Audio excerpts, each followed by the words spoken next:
आज मेरा सौभाग्य है कि एकादशी के पावन पर्व पर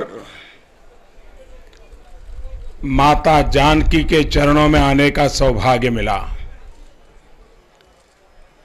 भारत का पहला प्रधानमंत्री आज जनकपुर में राजा जनक को, माता जानकी को प्रणाम करने का सौभाग्य प्राप्त हुआ है।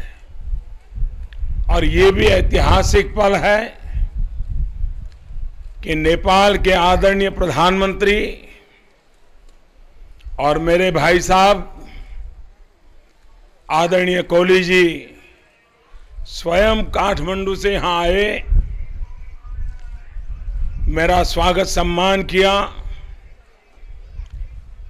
और माता जानकी के दर्शन के लिए उत्तम प्रबंध किया।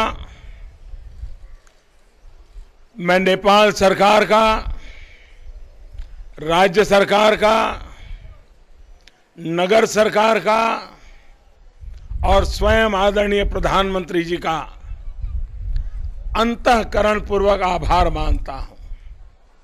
ये स्वागत सम्मान निमित्त शायद देश के प्रधानमंत्री के रूप में मैं हूं, लेकिन नेपाल ने जो सम्मान स्वागत दिया है वो हजारों वर्ष की हमारी परंपरा का सम्मान है। ये 125 करोड़ हिंदुस्तानियों का सम्मान है। और आज मुझे खुशी है कि आदरणीय प्रधानमंत्री कोहली जी के साथ, जबकि सारी दुनिया में टूरिज्म तेज गति से विकसित हो रहा है, सबसे ज्यादा ग्रोथ आज टूरिज्म का है। रामायण सर्किट दोनों देशों के करोड़ों यात्रियों के लिए ये यात्रा की एक बहुत बड़ी मिसाल है। हम दोनों देश मिलकर के रामायण सर्किट के भ्रमण के लिए आगे की योजना के लिए आज प्रारंभ कर रहे हैं। मेरे लिए आज खुशी है कि जिस उत्तर प्रदेश ने, जिस बनारस ने मुझे सांसद बनाया, 125 करोड़ देशवासियों ने मुझे प्रधानमंत्री बनाया और सदियों से अयोध्या और जनकपुर का नाता अटूट है, अविस्मरणीय है। आज जनकपुर अयोध्या सीधी बस सेवा का प्रारंभ हो रहा है। मैं इसके लिए भी आदरणीय प्रधानमंत्री जी का, प्रशासन का हृदय से आभार व्यक्त करता हूं। और भविष्य में आर्थिक विकास के लिए,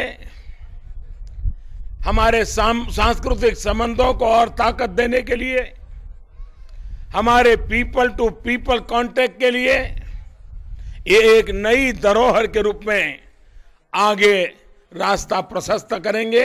मैं फिर एक बार स्वयं प्रधानमंत्री जी का यहां आना, मेरा स्वागत करना, सम्मान करना, मैं हृदयपूर्वक आदरणीय प्रधानमंत्री जी का, नेपाल सरकार का, राज्य सरकार का, नगर सरकार का आदरपूर्वक अभिनंदन करता हूं।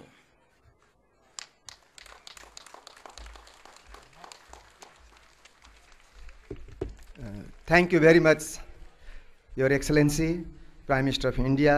Now I have the honor to request the Right Honorable Prime Minister of Nepal, Mr.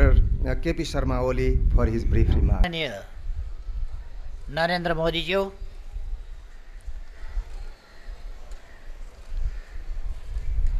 यहाँ उपस्थित हुनुभएका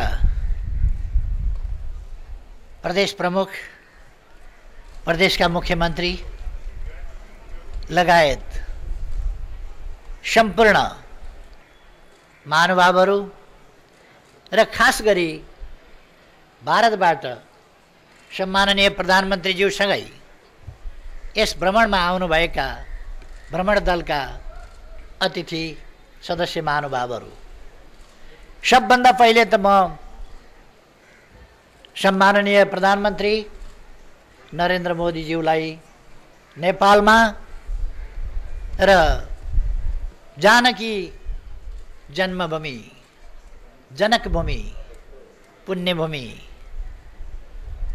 यस पवित्र पावन स्थलमा नेपाल सरकारको तर्फबाट, प्रदेश सरकारको तर्फबाट, नगरको तर्फबाट र सिङ्गै नेपाली जनताको तर्फबाट हार्दिक स्वागत, अभिवादन गर्न चाहन्छु। हामी खुसी भएका छौँ, जनकपुर खुसी भएको छ। हाम्रो आउने जाने क्रम ऐतिहासिक आउने जाने क्रम हो। जनकको समयदेखि, विद्वानहरूका शास्त्रार्थका समयदेखि, राम लक्ष्मण आउँदादेखि, धनुष भङ्ग गरिदादेखि,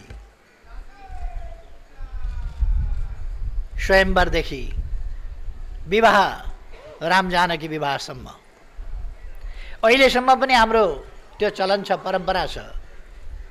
अयोध्याबाट बरात आउँछ र यहाँबाट जानकी विदा गरेर पठाइन्छ हरेक साल। यस परम्परालाई हामीले कायम राखेका छौँ। आज भारतीय प्रधानमन्त्री सम्माननीय नरेन्द्र मोदीजी त्यस परम्पराको एउटा सिलसिलालाई माथि उठाउन र महत्त्व दिनका लागि यस पवित्र भूमिमा आउनुभएको छ। यसले हामी दुई देशका बीचको परम्परागत मैत्री सम्बन्ध, सांस्कृतिक सम्बन्ध, धार्मिक र आस्थागत सम्बन्ध, अनेक सामाजिक सम्बन्धहरूलाई प्रतिबिम्बित गर्दछ। हामी जनकपुर भन्ने बित्तिकै सीता सम्झिन्छौँ, शिवको धनुष सम्झिन्छौँ, शिवको धनुष भाँचिएको सम्झिन्छौँ। विद्वान र शास्त्रार्थ र शस्त्रार्थ दुवैमा, शस्त्र शास्त्र दुवैमा पारङ्गत परशुरामलाई सम्झिन्छौँ, जो वञ्चर बोकेर दुनियाँमा अत्याचारीहरूका विरुद्ध लड्दै हिँड्थे। हामी याज्ञवल्क्य र गार्गी जस्ता विद्वान र विदुषीहरूलाई स्मरण गर्छौँ। जति बेला दुनियाँमा अन्धकार थियो ज्ञानको हिसाबले, त्यस बेला यहाँ शास्त्रार्थ हुन्थ्यो। शास्त्रको बारेमा, दर्शनको बारेमा, धरतीको बारेमा, जीवको बारेमा, सृष्टिको बारेमा, विनाशको बारेमा, यी सबका बारेमा छलफलहरू हुन्थे। र यस ठाउँलाई ज्ञानभूमि, तपोभूमि भनेर बुझिन्थ्यो र यो वास्तवमा ज्ञानभूमिको रूपमा थियो र यहाँ अनेक विद्वानहरू पैदा भएका थिए। यस भूमिबाट अब हामी यस भूमिको कुरा गर्ने बित्तिकै हामी धनुष भङ्ग भएको धनुषाधाम या धनुषालाई सम्झिन्छौँ। जनकपुर भन्ने बित्तिकै, राम जानकीको कुरा आउने बित्तिकै गुरु वाल्मीकिको सम्झना हुन्छ, वाल्मीकि आश्रमको सम्झना हुन्छ, लवकुश हुर्किएको खेलेको ठाउँको सम्झना हुन्छ र सीताले आफ्नो उत्तरार्धमा, जीवनको उत्तरार्धमा बिताएका समयहरू, तिनीहरूको सम्झना हुन्छ। अर्थात् हामी पवित्र रामायण सर्कलको आज चर्चा गरिरहेका छौँ र रामायण सर्कललाई धनुषाधाम, यो जनकपुर, वाल्मीकि आश्रम, लगायतलाई जोडेर बृहत रामायण सर्किट, रामायण सम्बन्धी अवधारणा जहाँ राम सीताको समग्र जीवन चक्र जोडिएको छ, त्यसलाई विकास गर्न चाहन्छौँ। त्यसै अनुरूप आज हामी जनकपुरबाट नेपाल भारत मैत्री बस सेवा जनकपुर अयोध्या जनकपुर यहाँ तपाईँ हाम्रो अगाडि तयार छ। यसको शुभारम्भ गर्दैछौँ।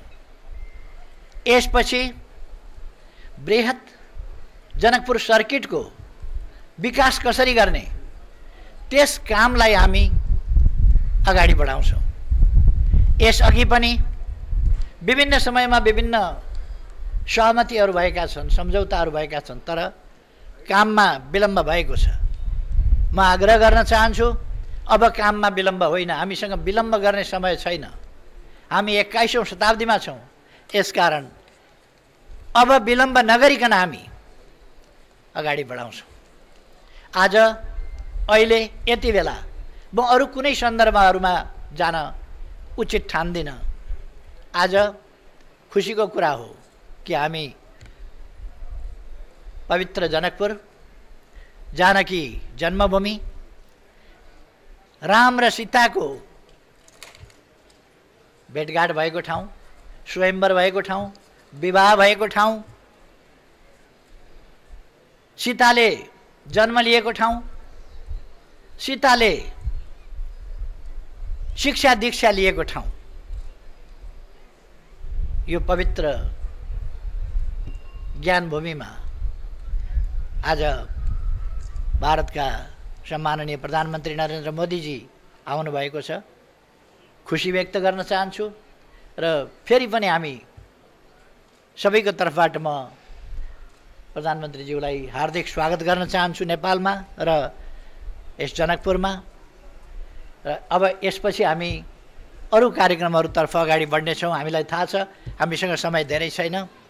हामी 12 बिघामा नागरिक अभिनन्दनको भव्य तयारी गरिरहेका छौँ र यस सर्किटको सम्बन्धमा हामी काम अगाडि बढाउनेछौँ र अहिले त्यसको एउटा सङ्केत स्वरूप, हाम्रो मित्रताको सङ्केत स्वरूप, हाम्रो आवागमनको अब प्रधानमन्त्री स्तरमा मात्रै होइन जनस्तरमा पनि लगातारका आवागमनहरू भइरहन्छन्। यसका निम्ति हामी बस सेवा पनि सुरु गर्दैछौँ। यसको पनि हामी उद्घाटन गर्दैछौँ। यसर्थ म खुसी व्यक्त गर्न चाहन्छु, धन्यवाद भन्न चाहन्छु र फेरि एकपल्ट भारतका प्रधानमन्त्री मित्र नरेन्द्र मोदीज्यूलाई हार्दिक स्वागत गर्न चाहन्छु। उहाँको सिँगै टिमलाई पनि हार्दिक स्वागत गर्न चाहन्छु। स्वागत छ।